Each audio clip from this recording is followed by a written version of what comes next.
নমস্কার বন্ধুরা, অনুশ্রী ঘোষাল চ্যানেলে তোমাদের সবাইকে স্বাগত। তোমরা সবাই কেমন আছো বলো? আশা করি ভালো আছো। আর আমিও তোমাদের ভালোবাসায় ভালো না থাকতে পেরে আর পারছি না আর কি। সত্যি খুব ভালো আছি। আর সকালবেলায় ঘুম থেকে উঠেই দেখছি সবজি, ঢ্যাঁড়স, ঝিঙে একবারে গাছের, সোনামার বাবার লাগানো গাছের আর কি টাটকা সবজি তুলে রেখেছিল। আর এদিকে দুধ দিতে এসেছিলো, দুধটা আজকে ফ্রিজে ভরিনি, আজকে একবারেই গরম করে নিচ্ছি। আর সকাল থেকেই মেয়েদের যেটা শুরু, রান্নাঘর, যেটা না গেলে হবেই না, তো সকালবেলা থেকে শুরু হয়ে গেছে রান্না। আর জানো তো, সোনামার বাবা বললাম না রক্ত দিয়েছিল, তো কুলেখাড়ার পাতাটা দিচ্ছি, কিন্তু সোনামার বাবা খেতে চাইছে না। ওই জন্য আজকে ভেবেছি ওটা একটু রসুন দিয়ে ভেজে দেবো, সেই জন্য আর কি নুন হলুদ দিয়ে ভিজিয়ে রেখেছি। আর এদিকে ঝিঙেটা, গাছের ঝিঙে, টাটকা ঢ্যাঁড়স, তো আলু, এসব পেঁয়াজ রসুন দিয়ে একটা তরকারি করব। আর এদিকে মাছের ঝালদাটা হবে, আর একটু ডাল করব। আর জানো তো, আমার দুধ চাপালেই না, দুধ মানে যত কাছেই দাঁড়িয়ে থাকি দুধ আমার মানে উতলে যাই, যতই যাই হোক।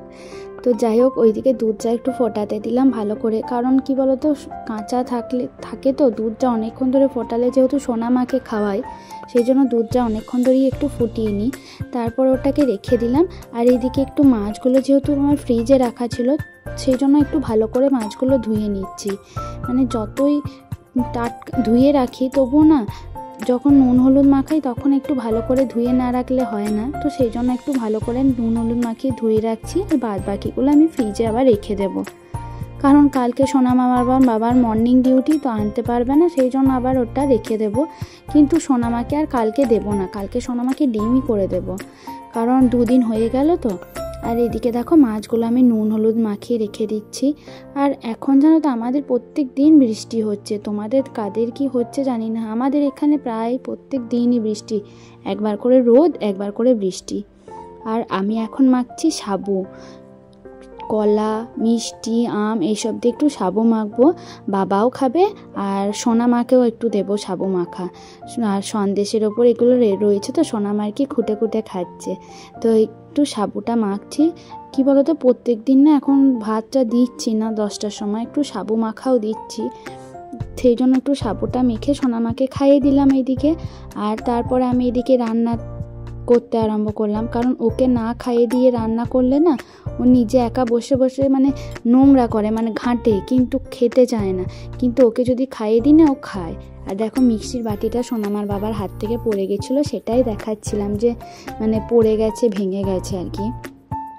যাই হোক, এদিকে বেসিনেও অনেক বাসন জড়ো হয়ে গেছে, সেগুলোও ধুতে হবে। আর এদিকে আমি রান্নাটাও করে নিচ্ছি, কারণ সোনামাকে আবার টাইমে রান্না খেতে দিতে হবে। আর তার সাথে সাথে তোমাদের সাথে শেয়ার করছি, পুরো ভিডিওটা তোমরা প্লিজ দেখতে থাকো কিন্তু। তারপর দেখো, এইরকম সব সবজি দিয়ে একটু তরকারি করে নিচ্ছি। সবজিগুলো খাওয়া উপকার, আবার কি বলো তো, ভালো লাগে, গাছের টাটকা সবজি না, ওই জন্য মানে প্রথম দিনই করে দিলাম, ওটা আর ফ্রিজে রেখে তারপরের দিন করব সেটা আর করলাম না, টাটকা পেয়েছি বলে টাটকাই করে নিয়েছি। আর অনেকগুলো ঝিঙে ধরলো জানো তো, মানে ঝিঙে গাছটা না সজনে গাছের ওপরে উঠে গেছিলো, দিয়ে আর কি ঝিঙে ধরেছে, খুব ভালো লাগছে ঝিঙে ঢ্যাঁড়স খেতে। যাই হোক, ভালো লাগে খেতে সব রকম দিয়ে, পেঁয়াজ রসুন দিয়ে তরকারিটা করলে। আর আমাদের না বৃহস্পতিবার শনিবার তো নিরামিষ, সেই জন্য বাদ বাকি দিনগুলো পেঁয়াজ রসুন ছাড়া মানে খাওয়াই যায় না, দিনেই বলো আর রাত্রেই বলো, তাই একটু রান্নাটা সব রকম দিয়ে করে নিচ্ছি। আর এদিকে শাকটাও, কুলেখাড়ার শাকটাও রসুন ফোড়ন দিয়ে ভেজে নিয়েছি, বললাম না শুধু খাচ্ছে না, ওই জন্য একটু রসুন ফোড়ন আর একটু অল্প চিনি দিয়ে আর কি ভেজে নিয়েছি, তাহলে খাবে আর কি, বুঝতে পারবে না। যাই হোক, আমি এদিকে পেঁয়াজ রসুন মাছের ঝালদা করবো বলে সেটাও কাটা হয়ে গেছে। এরপর আমি একে একে বাসনগুলো ধুয়ে নেবো, কারণ অনেক বাসন জড়ো হয়ে গেছে জানো তো। এই কাজের রান্না করতে করতে এই বাসনগুলো যদি না ধুয়ে রাখি না, আরও জড়ো হবে, বেসিনে থাকবে, সেই আমাকেই যখন কাজটা করতে হবে, সুতরাং মানে ফেলে রেখে তো লাভ নেই, ওই জন্য করে নিলাম। আর কি বলো তো, যেই বাটিতে নুন হলুদ মাখাই না, সেই বাটিগুলো না অনেকক্ষণ রেখে দিলে হলুদের দাগটা না থেকে যায়, ওঠে না, কিন্তু এই সঙ্গে সঙ্গে মেজে নিয়ে যদি আমি একটু রোদে নামিয়ে রাখি না, মনে হয় যে উঠলো না, কীরকম হলুদ পড়া হয়ে থাকলো, কিন্তু যখন আমি একটু রোদে নামিয়ে দিই বাসনগুলো, তখন তুলি, তখন আবার সাদা হয়ে যায়, হলুদ দাগদার থাকেই না। আর আমি যেহেতু বাসন মানে মেজে একটু রোদে না দিয়ে রেখে তুলি না, তো ওই জন্য মানে ভালো লাগে না জল অবস্থায় রাখলে, ওই জন্য আগে থেকে আমি বাসনগুলো ধুয়ে রেখে দিয়ে রোদে দিয়ে তারপরে আবার তুলি, আর এই ন্যাকড়াটা আছে এই ন্যাকড়াটা করে একবার বুলিয়ে দিই। তাহলে কি বলো তো, সাদা সাদা দাগগুলো যেগুলো হয়ে যায় না সাবান দিয়ে মাজার পর, সেগুলো আর থাকে না, মানে পরিষ্কার হয়ে যায়। আর বাসনে এঁটো কাটা কিছু থাকলে আমার খুব মানে খুঁতখুঁতুনি লাগে। বৌদিও যদি মানে মাঝে মাঝে যদি হাঁড়িতে বা কোনো কিছুতে এঁটো থাকে না, বৌদিকে আবার ধোয়া করায়। সত্যি বলো, এঁটো বাসন নিয়ে রাখা মানে সত্যি কারোর পক্ষেই সম্ভব নয়। আমি বলছি বলে নয়, হয়তো যারা আমার ভিডিও দেখছো তারাও মনে মনে ভাবে এঁটো বাসন আবার রাখা যায়নি কি, সত্যিই রাখা যায় না। মানে যে সেটা ধোবো সেটা নয়, তার সাথে ঠিক অন্য বাসন থাকলে আমি সেগুলোকেও ধোয়া করাই, তাতে আমার জল নষ্ট হবে, এঁটো বাসনটা তো তুলতে পারবো না। যাই হোক, এইদিকে আমার রান্নাও হচ্ছে। দেখো সবজিগুলো সব রকম দিয়ে বসিয়ে দিয়েছি। কি বলো তো, ঝিঙেটা তেলে কি করে ভাজবো, ঢ্যাঁড়সটা ভাজা যাবে, আর আলুটাও সেদ্ধ করিনি, আলুটাও আজকে কড়াইতেই নাড়াচাড়া করে সেদ্ধ করব। অন্যদিন প্রেসারে সিটি মেরে নিই, কিন্তু আজকে প্রেসারে সিটি মারলাম না, আজকে একটু নাড়াচাড়া করি। অল্প অল্প ছোটো ছোটো করে কেটেছি তো আলুটা, সেই জন্য এইভাবেই করছি। আর মাছটাও আমার ভাজা হয়ে গেছে, মাছের ঝালনাটা করলেই হবে। আর বাসনগুলো বৌদি তো মেজে রেখেছিল, রোদে ছিল, তোলা হয়নি, আর এগুলো রোদে দিয়ে দিলাম, ওই জন্য একবারেই সব নিয়ে চলে এলাম। ওই জন্য র্যাকে আর কি রেখে রেখে দিচ্ছি, যেখানকার জিনিস সেখানে রেখে রেখে দিচ্ছি। আর র্যাকটা নিয়ে না আমার খুবই সুবিধা হয়েছে, সত্যি কথা। মানে স্টিলের ঝুড়িটা ছিল তো সেখানে রাখতাম, মানে তলায় তলায় ঢুকে থাকতো, পেতাম না, কিন্তু এটা নিয়ে সত্যিই খুব সুবিধা হয়েছে। সংসারে এক একটা জিনিস সত্যি করতে পারলে, বিশেষ করে আমার তো রান্নাঘরের কোনো জিনিস করলে আমার খুবই ভালো লাগে। আর একটা ইচ্ছা আছে, মিট কেসটা যেটা আছে না, তোমরা দেখেছো, ওটা একটু বাগানোর ইচ্ছা আছে। ওটা তো অনেক দিন আগেকার, তো ওটা একটু মানে সানমাইকা যেটা থাকে সেটা দিয়ে একটু বাগানোর ইচ্ছা আছে। তো দেখা যাক কবে সেটা হয়। সব কিছুই তো মানে সময় সাপেক্ষ বলো, অর্থ বলো, সব কিছুরই ব্যাপার।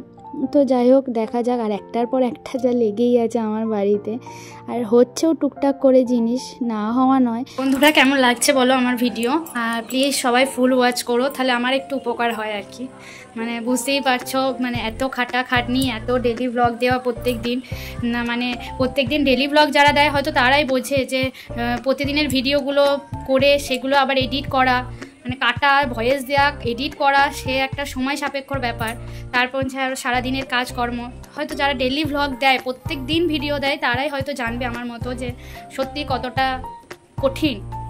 হ্যাঁ, হয়তো অনেকে বলবে এগুলো আর কি ব্যাপার, কোনো ব্যাপার নয়, ঠিক আছে যাদের মনে হয়, কিন্তু আমার কাছে এটাই অনেকটা।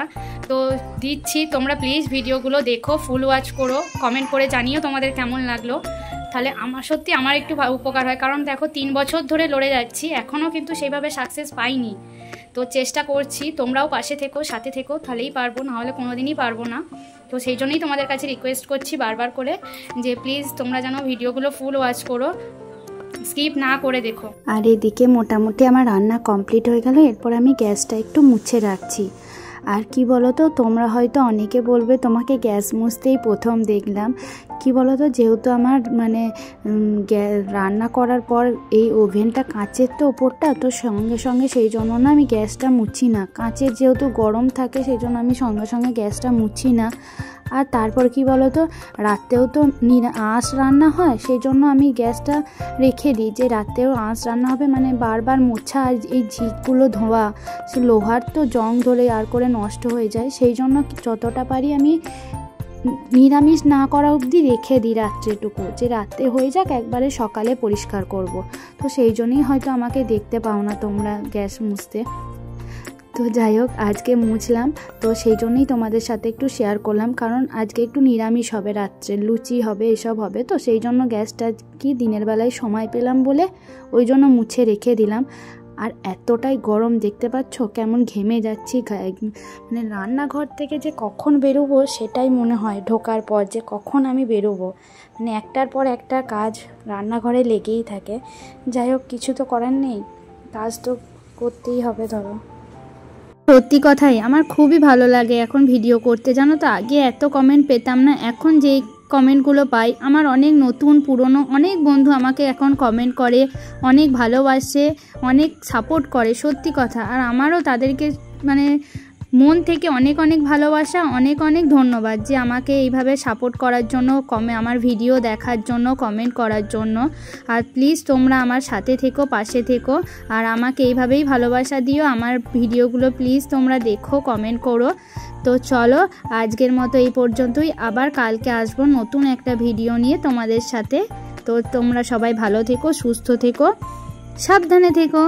আর কেমন লাগলো অবশ্যই কিন্তু তোমরাও কমেন্ট করে আমাকে জানিও, না হলে তোমাদের কমেন্ট না পেলে কিন্তু আমার ভিডিও বানাতে একদমই ভালো লাগে না। আর বাইরেও পড়ছে বৃষ্টি। তো চলো টাটা সবাইকে।